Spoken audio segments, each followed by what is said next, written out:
Nos encontramos con el exdirector general de la Fuerza Pública, José Fabio Pizarro, quien nos va a contar la situación que él vivió, que lo ligaron, inclusive descontó una condena por narcotráfico. José Fabio, muchas gracias por estar con Noticias Red CR. Cuéntenos esa situación que usted vivió. Gracias. En el año 2017 yo tenía una empresa que brindaba servicios de seguridad privado y servicios de guardaespaldas propiamente, seguridad personal y asesorías y consultorías en materias de seguridad. Por medio de un amigo, empresario también, conocí o me recomendó con este señor para que le brindara servicios de seguridad que él mismo ocupaba. Y convenimos a trabajar en los servicios normales, como servicios de seguridad personal para él y la familia. Y así empezó la relación de trabajo con este señor. Y en una situación que se dio, eh, yo llevaba un vehículo, un cargamento, y ahí vino el ligamen de mi persona sobre este caso, que no es más que al final un transporte de drogas, por lo cual yo me ajusté a la justicia, como dicen, de este país, y llevé el proceso para responder por esta situación. Sí, en un juicio abreviado fui sentenciado a 10 años de prisión por un delito de transporte de drogas.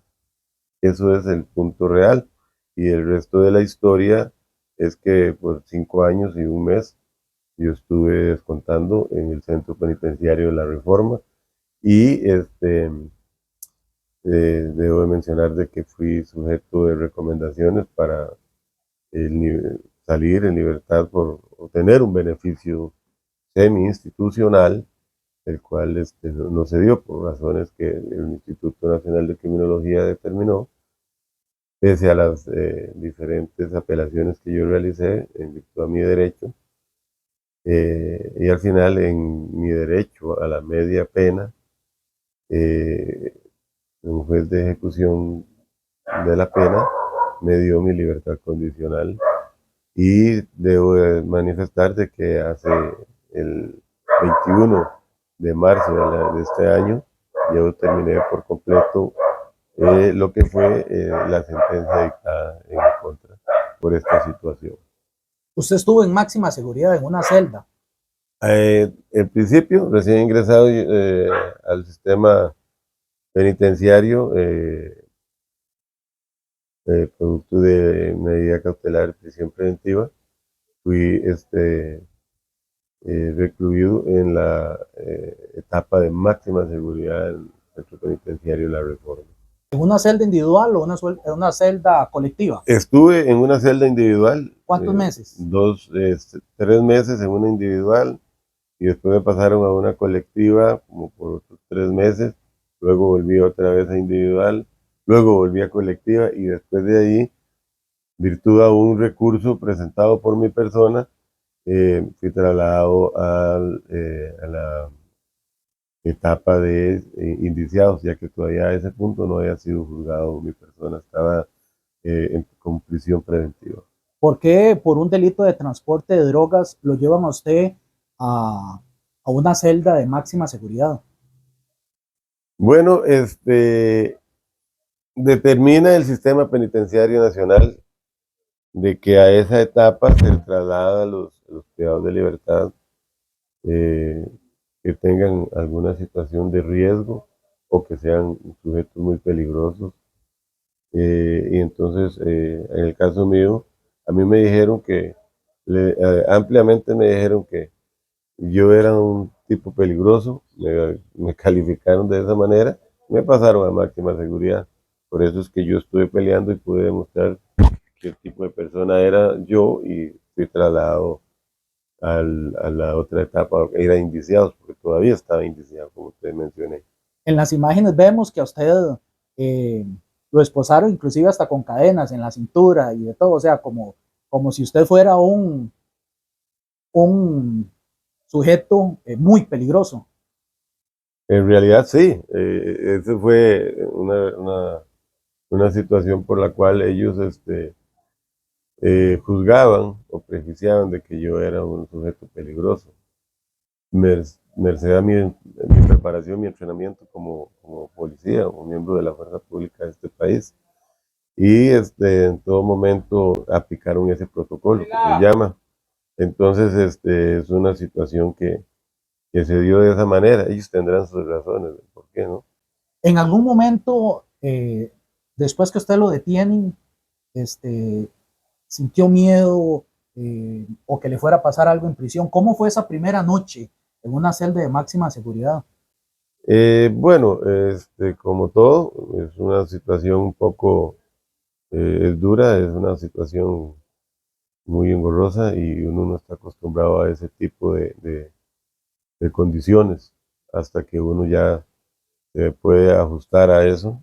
En realidad, yo soy una persona muy creyente y mi fe en Dios nunca se perdió ante tal situación, y yo siempre pues me sentí bien, nunca temí por mi vida realmente porque tenía esa fe, pero realmente sí se presentan, como en toda cárcel, situaciones muy peligrosas que yo podía ser sujeto a estar expuesto a una situación de ese tipo, pero nunca sucedió. ¿Pudiste dormir tranquilo, si se puede decir de esa manera? Bueno, no se puede dormir tranquilo, es una realidad, pero poco a poco fueron pasando los días y los tiempos y yo estuve siempre tranquilo, como te digo, soy un hombre de fe también y siempre tuve esa convicción de que iba a estar, no me iba a pasar nada. Descríbanos esa celda de máxima seguridad que mucha gente no conoce. ¿Cuánto mide? ¿Qué tiene? ¿Y qué hacía usted? ¿A qué hora se levantaba? ¿A qué hora se acostaba? Bueno, esa es una vivencia que muchos privados de libertad la han tenido que pasar, pero es como una celda como muy pequeña y con un patio muy pequeño, una cama, un bañito, un servicio sanitario. Eso es todo. Lo único es que en máxima seguridad es un régimen muy duro y es un régimen completamente cerrado, como dicen en el argot de penitenciario, muy prensado. Y las celdas son demasiadamente pequeñas, la acústica que hay es muy dura y no se duerme bien, no se pasa bien el día, es como muy, muy rudo la acústica y entonces y todos tapados, usted no ve hacia afuera, solamente ve por un patio hacia el cielo y bueno, por lo menos algo se ve, ¿no? ¿Y qué solía hacer usted durante el día? Ejercicios físicos, lectura y esperar, eso era todo lo que ¿Podía hacía. ver usted noticias, especialmente del caso suyo, que fue un caso muy mediático? Sí, yo podía verlo todos los días, tenía un televisor que se permitía y no había ningún problema, claro que sí. Y leía los periódicos todos los días. ¿Y qué se decía usted o qué se cuestionaba cuando veía las noticias? ¿Los colegas fueron acertadas con la información? ¿Cómo se manejó el caso suyo? Mediáticamente, este fue un caso que se manejó muy mediático, merced a que pues yo fui un exfuncionario de alto rango en la Fuerza Pública de Costa Rica y pues me vi involucrado en una situación de este tipo. Y entonces ese show mediático eh, es fuerte, es desalmado, no importa la parte humana, no importa, no, lo importante es que se vea bien rudo el tema en la prensa, tanto visual como escrita, y para uno es muy difícil porque realmente hay una serie de cosas de que no, simplemente el colega tuyo hace una exposición muy, se quiere un poco fantasiosa, porque simplemente es un delito de un transporte de drogas, o sea, una droga que iba en un camión, y punto. Eso no es más que un transporte de drogas, pero como era el director y todo, pero hay un cierto trasfondo en todo esto porque ahí es donde nos lleva la inmediatez del caso. Entonces, eh, eh, era muy difícil para mí poder digerir lo que veía yo todos los días vía prensa. Entonces, y ya después de que pasó y bajó la intensidad de la noticia, en los primeros días, ya lo que siguió fue descontar y esperar el desenlace, el juicio y demás. ¿Cómo conoce usted al mexicano? Un amigo mío me lo presentó para ofrecerme que el hombre necesitaba servicios de guardaespaldas, para que es lo más conocido, que es protección de personas, servicios de guardaespaldas, y ese era mi negocio. Yo también tenía una empresa dedicada a eso. ¿Cuántos años trabajó con él? No, trabajé, qué sé yo, unos 8 meses, algo así, pudo haber sido. El día que a usted lo detienen, ¿cómo se da? ¿Usted sabía que ese camión llevaba droga? ¿Cuál era la función suya específica? Nada, el camión va en su ruta normal. Tan es así que yo voy con este señor una hora atrás, porque estábamos haciendo las diligencias en San José, y yo iba conduciéndole su vehículo como normalmente lo hacía, y de un pronto a otro fuimos intervenidos. Al llegar a Orotina, fuimos intervenidos por la policía, por el OIJ específicamente, y de ahí ya empezó la situación, ya vimos que era lo que se trataba el tema. Por su experiencia policial y los estudios que usted tiene, ¿en algún momento se percató usted que lo estaban siguiendo, que tenía tal vez el teléfono intervenido? No, no porque yo estoy desarrollando una actividad normal, no estoy desarrollando una actividad tal como se dijo, por la que fui juzgado específicamente. Una persona que está desarrollándose en este tipo de actividades siempre va a andar atenta a este tipo de situaciones de seguimientos, de movimientos extraños en su alrededor, porque así es como funcionan. Pero yo, te lo digo, no tenía por qué andar cuidándome de nada, simplemente estaba realizando un trabajo. Yo realmente no estaba realizando una operación de narcotráfico. Debo de aclarar algo, nunca he sido vicioso de las drogas, nunca he utilizado drogas.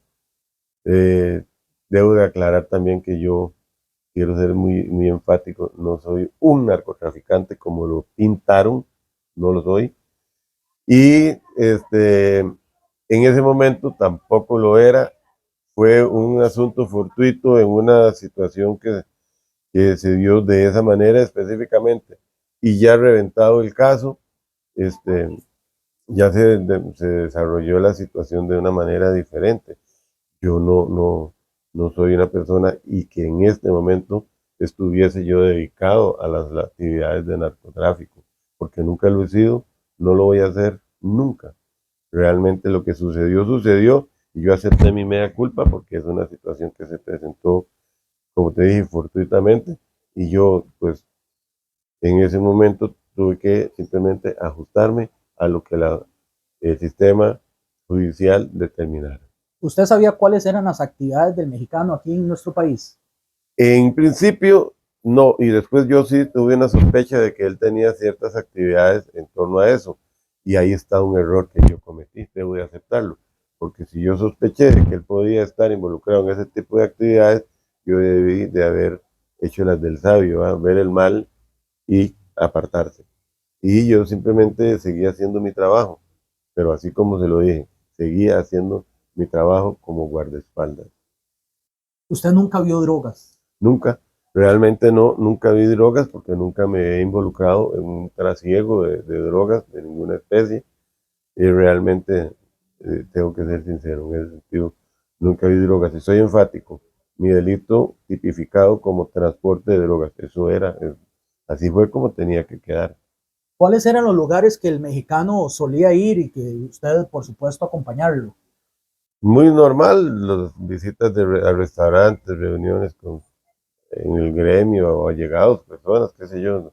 No, yo no podía meterme muy a fondo con quién se relacionaba, que llevarlo a una cena, llevarlo a un almuerzo, una reunión, y un negocio que tenía en Guanacaste, una finca ganadera, y que era donde él pasaba mayor cantidad de tiempo, y hasta ahí estábamos dentro de lo normal.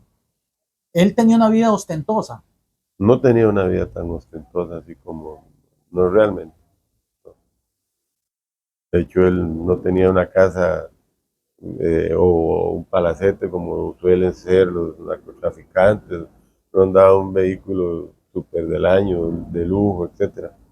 Una persona muy normal, corriente, un tipo que trabaja en una finca con ganado y lo normal.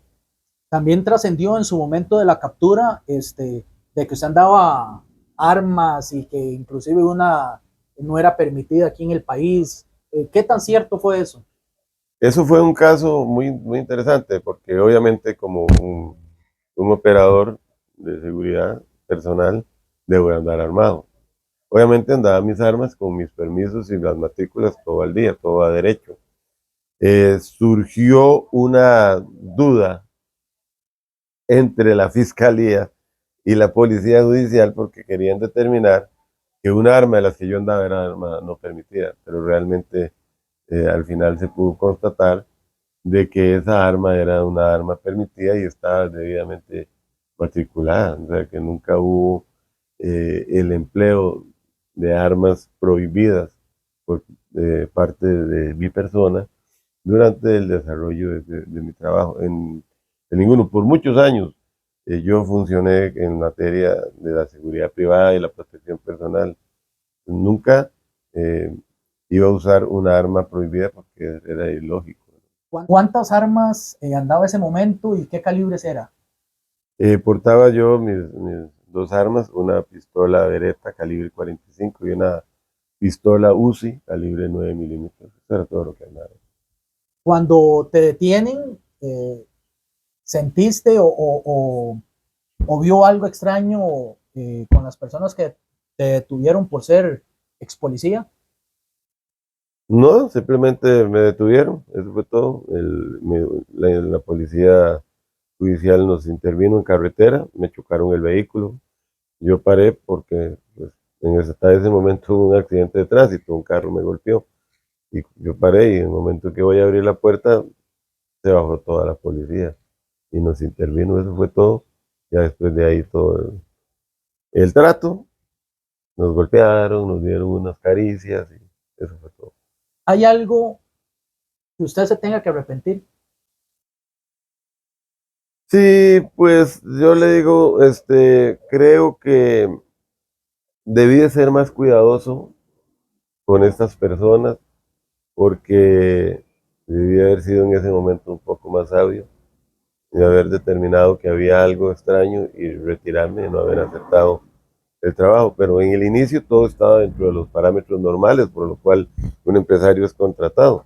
Yo le brindé servicios de seguridad y protección a muchas empresas y personas en este país, como de la élite de este país, como Canal 7, por ejemplo, Canal 6, por ejemplo, eh, a muchas personas y empresas grandes, al grupo mismo de Papagayo, o sea, muchas empresas grandes en este país y yo les brindaba mis servicios como asesor, consultor en seguridad a las empresas turísticas y demás, así que estaba dentro de lo normal. Es una persona que se desarrolló en el campo de la seguridad profesionalmente y era normal para mí el desenvolverme con cualquier cliente que requiriera de mis servicios, era mi negocio.